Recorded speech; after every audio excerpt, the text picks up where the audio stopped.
and welcome to the Unitarian Universalist Congregation of York. My name is Jane Reese, my pronouns are she and her, and I'm your worship associate for this morning's service alongside our minister, Reverend Christin Green. After our time for all ages this morning, children and youth are invited to gather downstairs for religious education classes.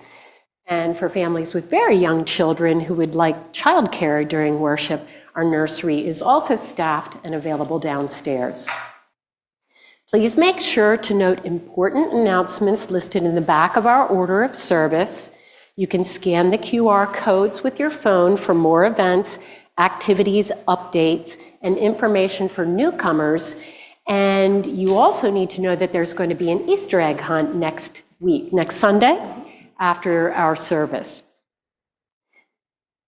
Whoever you are and whomever you love, we are glad that your faith journey brought you here today. The mission of our congregation is to nurture a loving community, inspire lifelong spiritual and personal growth, and act for a better world. We welcome all of you joining us in person or online. And if you're joining us for the first time, we invite you to stop by our welcome desk to fill out a newcomer card, or you could send an email to welcome@uucy.org so that we might get to know you. Now, let us mark this time made sacred by our presence by taking a collective breath.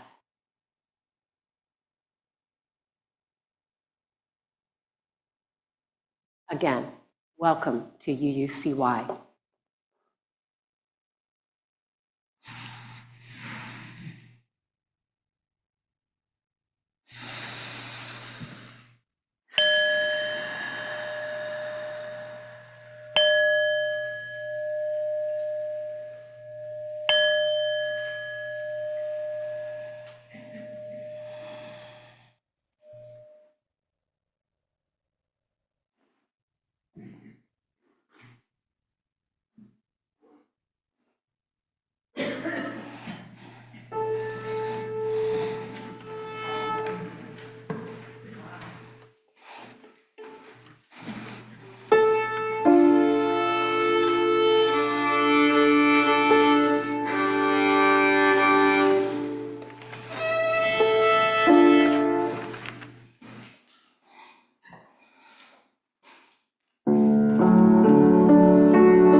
As my husband and longtime member Don Reese comes up to light our chalice, the symbol of our living tradition here in the sanctuary, you are also invited to light a candle or a chalice of your own if you're joining us remotely. This morning, I share words entitled "To Practice the Revolutionary Act of Noticing" by Michelle Collins. Come, awaken your senses to this moment where we practice the revolutionary act of noticing, the breath that sustains us, the beauty hiding in ordinary hours, the small things that keep hope alive. Come, let us train our attention on that which leads us home. I invite you now to rise in body or in spirit to join in the singing of our opening hymn, Morning Has Broken.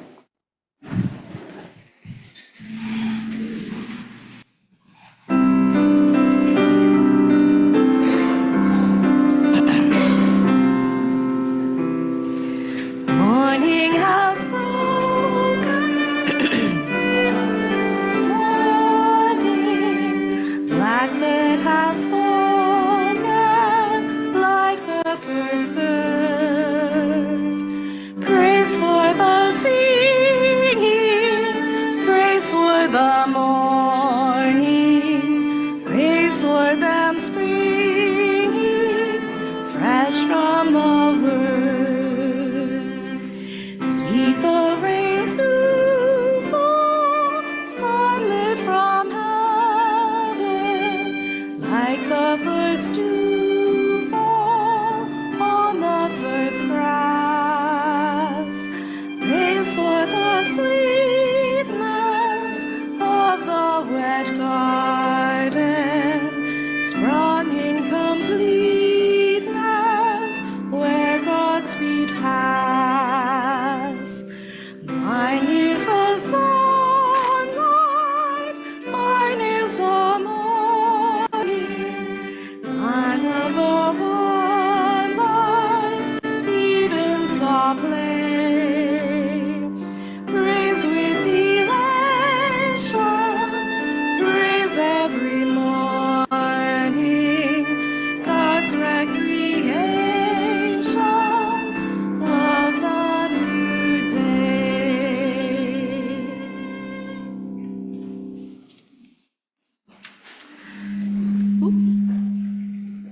Good morning, friends. My name is Reverend Christin Green. I use she and her pronouns, and I wonder if anyone would like to join me or Rainbow up here on our rug for a time for all ages. What a beautiful Sunday to be together. And I, for one, am super happy that the weather is also happy. Rainbow does not like thunderstorms at all. Do you like storms, William? I find the rain calming. The rain is calming, but what about the thunder? Thunder, Lightning and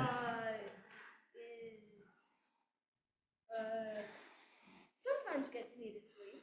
yeah, sometimes it's rolling and gentle. Do you like storms? What about tornadoes?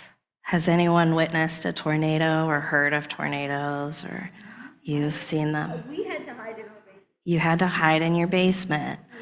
Well, I don't like those either. I want to tell you a story from my life about how I learned to think differently about tornadoes in particular, something that can be really scary. Because when I was about 3 years old, growing up, my parents and I were staying with my Aunt Gloria in Missouri in a town called Blue Springs. And in that part of the country, there are a lot of tornadoes. They sometimes call that Tornado Alley because there's a lot of activity there. The weather seems to collide in that place. And so when a tornado might be coming, the sirens would go off, similar to the sirens that I hear in York sometimes. Have you ever heard that? It's usually called Yeah, that's to call fire volunteers here. Well, in Missouri, it means danger. It means take cover, a tornado could be coming. And sometimes it happened in the middle of the night when everyone was already in their pajamas. So just imagine waking up sleepy and confused, and the TV is suddenly on, and the local news is on, and the grown-ups are listening carefully, and the meteorologists are using stern voices and big words. And if you're 3 years old, you don't know what any of that means. But you can tell something important is happening. You can feel it in the way people are moving and speaking and what the adults are paying attention to. So one night, the sirens go off, and my Aunt Gloria, we're kind of gathering, sleepy. My Aunt Gloria says, "Hey, Christin." Well, that is a long time ago, so that was before I was Reverend Christin. I know it's hard to imagine me without that. But she said, "I think it might be time to go downstairs to the basement. In our pajamas, I've got Oreos and I've got milk, and I think we should have a little sleepover. What do you think?" Well, I thought, that sounds amazing. Oreos in the middle of the night? So we all went downstairs in our PJs and we blew up air mattresses. And I remember those mattresses being really tall to me at the time and really fun to run and jump on because they were kind of bouncy. Do you like air mattresses?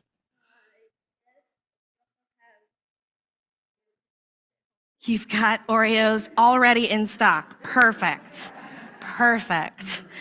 Well, we brought our blankets and our pillows and our stuffed animals, and we laughed and we talked and we stayed close together. And my Aunt Gloria taught me how to dip an Oreo in milk for the very first time. And now that I am a reverend, I feel a little bit like we had Holy Communion down in the basement. And this story is making me a little hungry. Are you kind of getting hungry? I brought some storm kit supplies, and I wonder if there's anything in there that you might be interested in. Can you open that for us and see what's in there? You can see it from here. Oh, there's individually wrapped Oreos. Yeah, they're not gonna be anything. They're not gonna make it. Well, feel free to begin passing these rations around. As I keep telling this story, I want to talk about, my aunt was paying attention. And she was paying attention to the weather, but she was also paying attention to what needed to be done to keep us safe. And really importantly, she was paying attention to me. She was paying attention to a little girl that might be really scared and what a little 3-year-old might need. I wasn't paying attention to the storm. I was paying attention to Oreos, just like you are now, and the laughter and the feeling of being together. And because of that, I felt safe in that moment. And even now, many years and many miles away from Tornado Alley, every time the sirens go off, I think, oh, I hope we have Oreos and milk. Because to me, the sirens don't just mean danger. They mean it's time to gather and get close and take care of each other. And now these days when Rainbow gets scared during thunderstorms, Dana and I try to do the same thing, not with Oreos, but with appropriate treats. And sometimes we turn on music or a movie and we go into a small cozy room and get close, just to pay attention to each other, not to the storm, but to each other. Today is a day when a lot of people in different ways are paying attention. Some people in the Christian tradition are remembering a story of people waving branches and shouting praises, paying attention to hope and to courage and showing up together. Some Jewish people are getting ready for Passover this week, a story about paying attention to freedom and helping each other get through very hard times. And in many places right now, just like yesterday, people were gathering in the streets, paying attention to things that really matter to them, standing close to each other, just like people do when the storms come. The storms are not always in the sky, are they? Sometimes they happen in our lives, in our world, and when we do, we can choose what we pay attention to, fear or each other. Kindness, courage, Oreos, the way we gather and care and share and stay close. So if a storm were coming, any kind of storm, what would you bring with you? And who would you gather? And how would you help someone feel safe? Maybe it'd be blankets. Yeah, any kind of storm. Maybe a scary moment as a family or, yeah.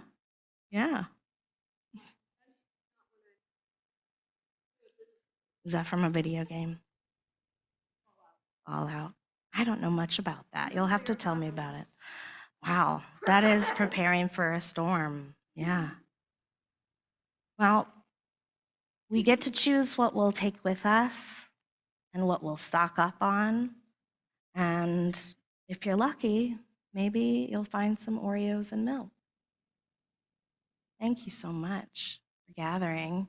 I want you to take this with you. You can drop it in the kitchen, take it downstairs, and let's sing. Let's sing together.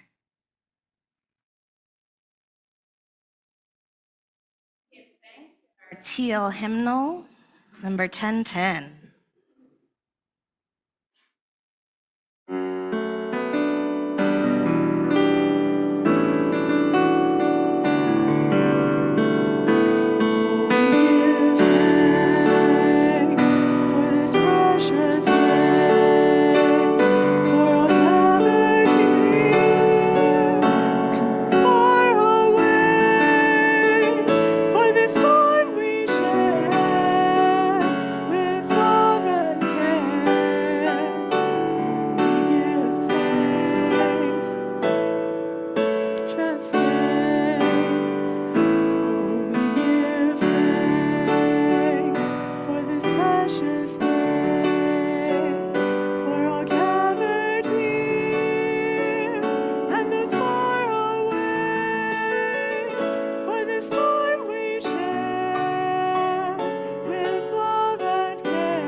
We dedicate time in our service each week to address what we call matters of the heart. We center our hearts and our minds and our bodies in community, and we light a candle for each joy and each sorrow, for small moments of happiness and for deepening concerns that reside within our hearts.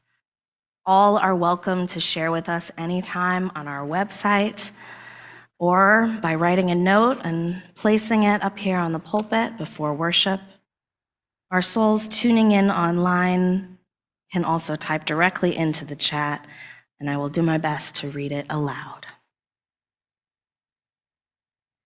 We light a candle of concern and hope for the children imprisoned by ICE, children of Palestine, Iran, Ukraine, Sudan, and all the conflict zones across our globe. May these children know that they are not forgotten, and may love, safety, and freedom find their way to them. We light a candle of strength for students, educators, and families navigating the challenges of learning and growing in this time. May strength be renewed in weary moments, and may curiosity, courage, and care continue to guide the way. We light a candle of appreciation for the many hands and hearts who offer their generous gifts of service. As we learn their names and faces, may we extend our own gratitude to Katie and Buster for greeting us at the door, for Zen and Nova for offering warmth from our welcome desk, Audrey for providing beautiful flowers, Dan and Robbie, maybe Sue and Robbie for serving as ushers, Dawn and Sue are stewardship co-chairs and all who help sustain this community. Hattie and Carla for counting our collection, and Tess for brewing our coffee, and Diane and Charlie keeping us online all over the world. May all those whose labors remain unnamed feel held by our expansive gratitude and forgive us for our omissions. May we increase our awareness of all the invisible ways we share in this sacred work. We light one final candle this morning for all that remains unspoken within our hearts. It may feel too large or too small to share. You may not feel ready to hear it read aloud, but please know that this community holds these with you in silence, even if the words never come. We honor all that we carry within us and know that the flame of our faith kindled here resides within us also at all times. May it ever be, may it ever be, and amen.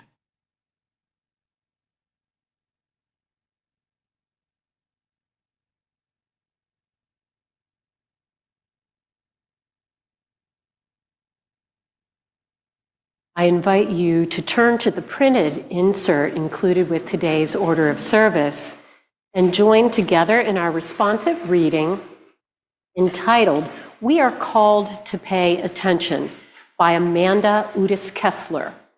We will be speaking together, and I will read a brief portion before you will join me again by speaking the printed responses below. So all of us, this morning and all mornings, we are called to pay attention. We are called to pay attention to our individual lives, to our delights and pains. We are called to understand and cherish ourselves, to take good care of ourselves, to know ourselves as loving and worthy of love. In paying attention to our lives, we give thanks for all that is good in them and work to make the best decisions we can to help us live fully and joyfully. Today and all days, we are called to pay attention. We are called to pay attention to the people in our lives, to celebrate their joys with them and tend to them in their struggles. We are called to bring our compassion, kindness, and patience to our relationships, even as we are grateful for the compassion, kindness, and patience that others show to us. In paying attention to the people in our lives, we give thanks for their presence and work to support them to the best of our abilities. Throughout our lives, we are called to pay attention. We are called to pay attention to the society in which we live. We are called to understand the ways in which the lives of people we don't know and never will know are made harder by political and economic policies that value some kinds of people over other kinds of people. In paying attention to our society, we give thanks for the many people who are working for justice for everyone, and we join in working with them so that all people are treated with the dignity and worth they possess. In all that we do, we are called to pay attention. We are called to pay attention to the natural world around us. We are called to understand how our decisions help the natural world to flourish or cause it harm. In paying attention to the natural world, we give thanks for the ways it sustains us and enriches our lives, and we commit to living sustainability so that all beings have the chance to live and so that many generations after our own can celebrate the planet and its gifts. Love, compassion, gratitude, and the demands of justice Call us to pay attention. As we pay attention, we bless ourselves, each other, our society, and the world.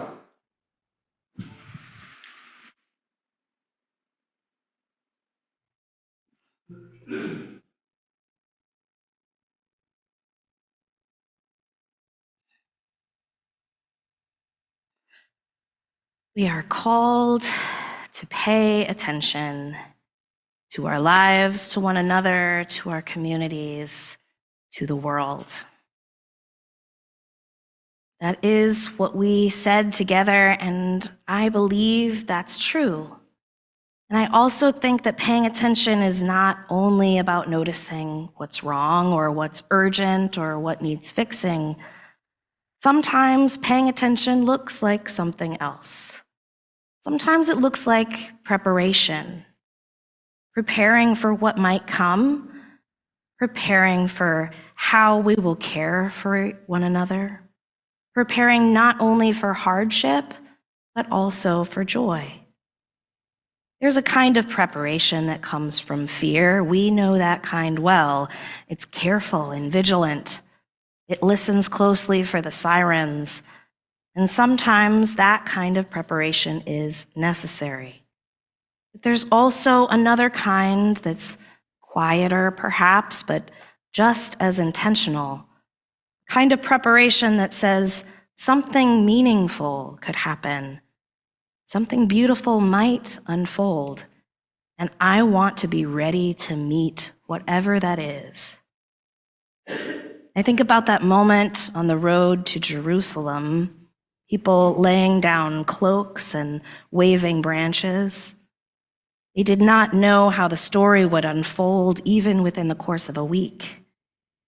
They didn't know what to expect, and they prepared anyway, making a way, marking the moment, showing up with what they had. And I think about the careful preparation of a Passover table, the way the story is not told just in words, but in the elements that are set out, what is tasted, what is remembered together. It is preparation as a spiritual practice, preparation as meaning making, preparation as an act of love. I think about basements stocked with flashlights, batteries, and provisions, and also basements that hold Oreos and milk, laughter and stories, connection and resilience. Dana and I had a dear friend named Mary Joyce, whose basement was always stocked in a very special way. Mary Joyce was very special to both of us. She witnessed our beginnings. She blessed our relationship in those early days in the way some people do, just by how they see you, how they welcome you, how they make space for something new to grow. Mary Joyce died a few years ago after a brief illness. She lived a full, deeply full life of connection and friendship and delight and presence. She's one of those people who's still with me. In that way, certain voices stay with us and certain phrases rise up at just the right moment. And one of those things that she always used to say was to always be prepared to celebrate. I remember the first time she said that to me. She had asked me to go down to her basement to grab something, and when I got down there, I stopped because lining the shelves were cases and cases of champagne. Not one or two bottles nestled away for a special occasion. It was abundance. And I called up, "Mary Joyce, what is all of this?" And soon, this tiny little woman came down the stairs and looked around as if it were the most ordinary thing in the world and said, "You never know when you'll need to celebrate. I am always prepared." And the thing is, she meant it. Moments would come, small ones, big ones, unexpected, and she would say, "Should we open something?" And I would politely decline and laugh with her as we sat on the patio with iced tea and homemade food. The point wasn't the champagne, the point was the readiness, the attention. So often, as adults, as people that are trying to be responsible and informed and aware, we get very good at preparing for what might go wrong. We know how to listen for the sirens and track the storm. We know how to brace ourselves. But Mary Joyce was teaching something else, how to prepare for joy. How do we live as people who are paying attention not only to the risk, not only to what might fall apart, but also to what might open, what might be worth celebrating, what might be quietly and unexpectedly good.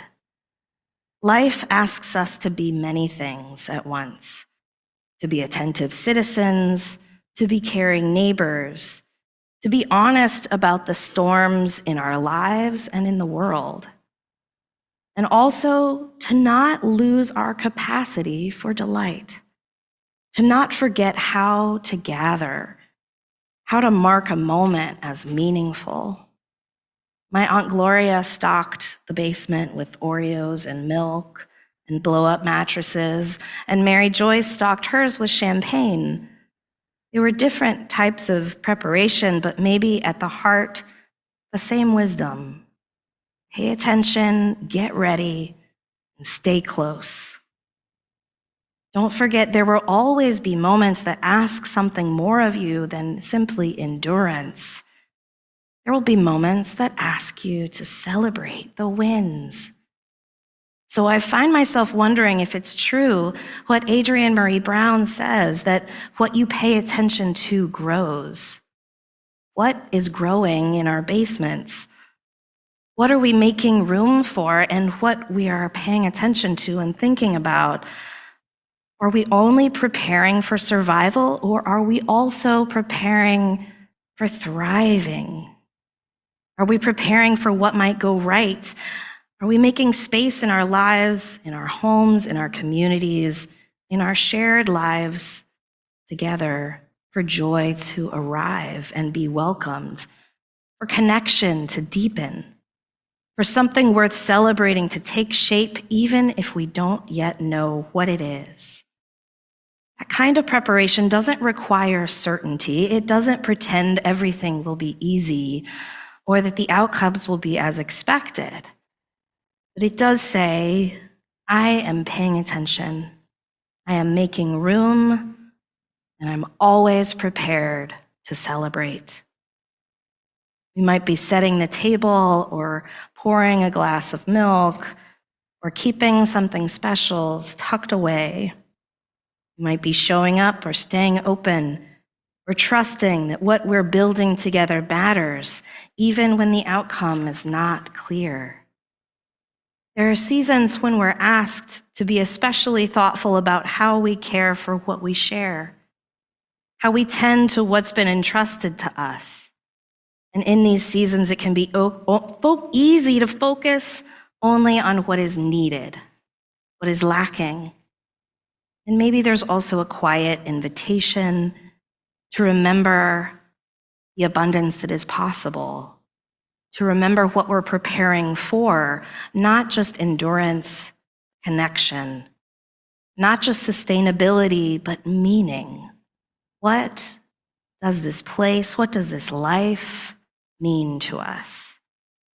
We're not only trying to get through, but moments, unexpected, holy, ordinary moments, when we look around and realize that this matters. This, right now, is worth celebrating. Our invitation is this: to be people who pay attention to the storms, yes, and also the signs of life. To be a people who prepare wisely, carefully, and also generously. To be people who keep somewhere close at hand the makings of celebration. None of us knew, not Dana, not me, not even Mary Joyce, how brief our time would be together. And something I want you to remember about her is that she just wasn't someone who only kept champagne in the basement for celebration. She had spent her career working as an archivist, someone who understood the importance of tending to what matters in great detail, of putting things in order, of preserving what is worth keeping. Mary Joyce had all of her affairs in order long before she ever knew she was sick. She was always paying attention and staying ready. She was prepared for life and death and everything in between. And after she died, when her friends gathered in her home to remember her and tell stories and celebrate her life, we brought up some of what she had set aside in that basement and shared it. Some raised a glass and others sat together, each of us in our own way. It was joyful and tender and exactly right. She had prepared for a celebration of life that she would not live to participate in, and somehow that didn't make it tragic, it made it sacred. Because that's what love does. It prepares with care, and it pays attention to what is real, what really matters. And it also quietly, faithfully makes room for joy. So we stockpile our rations not only from what might go wrong, but for what might go right, not only with caution, but with generosity. We keep somewhere close at hand the makings of celebration. Blessed be. May it be so, and amen. I invite you to rise in body or in spirit to join in singing our hymn of response, number 108, My Life Flows On in Endless Song. How can I keep from singing?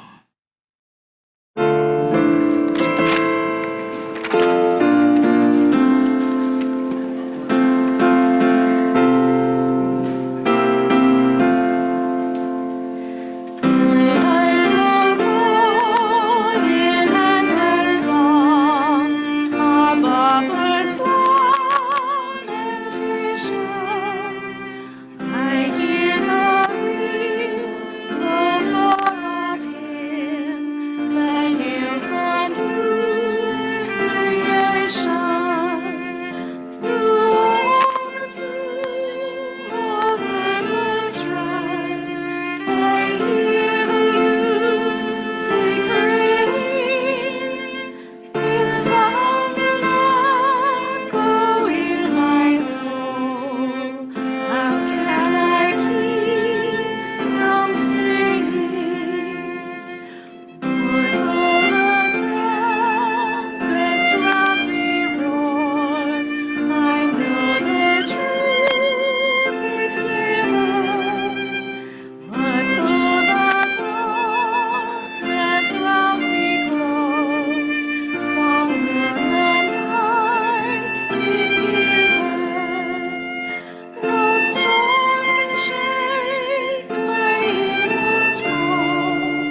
Our weekly offering is where our shared value of generosity becomes a spiritual rhythm, our chance each Sunday to place something of ourselves back into the life of this community.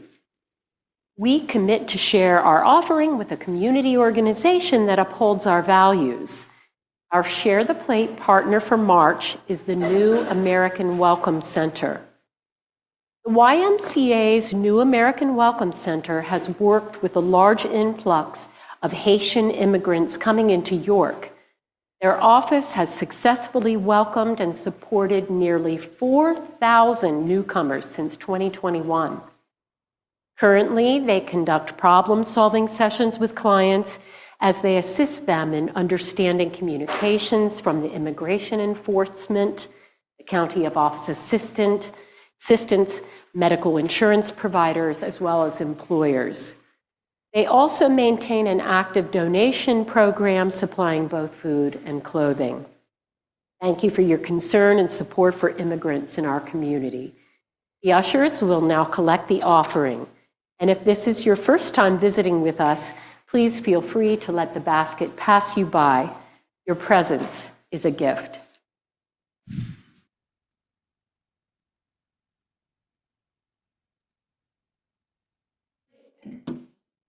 I spent the first little bit more than a third of my life being brought up and then trying to be Christian. I no longer identify as Christian. However, I discovered that I really, really, really missed the music. Happy Palm Sunday.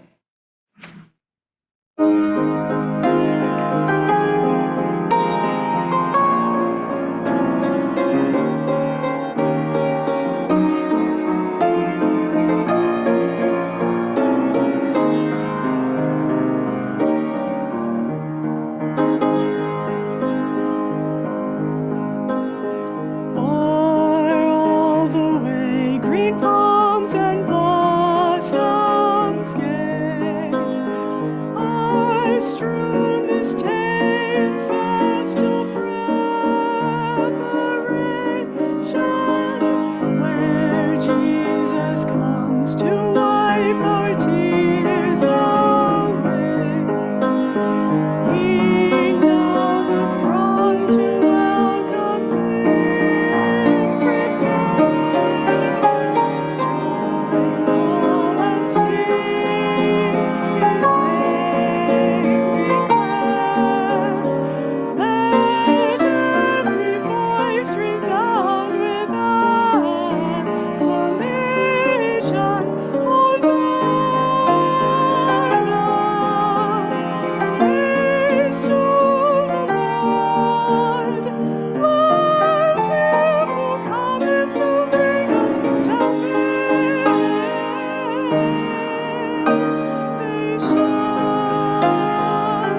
chalice.